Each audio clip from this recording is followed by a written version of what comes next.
some point during the video run, the top bolt, which is missing, lying right there, snapped, and this bottom bolt here came loose, allowing this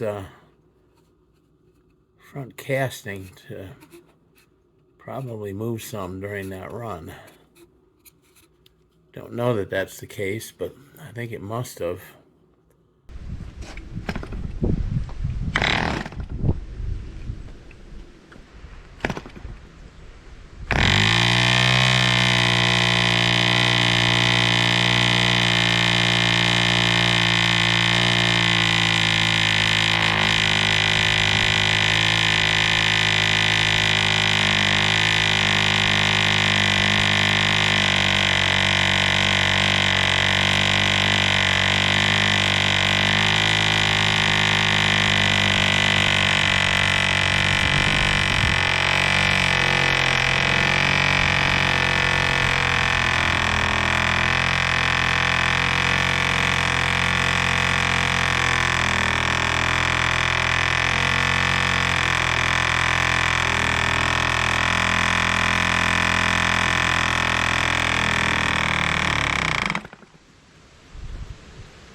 Not too warm. Well, it's warm, but it's not overheated, I don't think.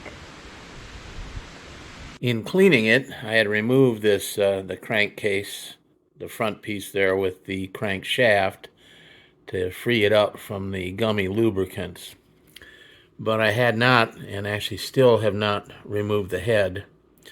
I did take one of these screws out. As you can see, they're kind of boogered up.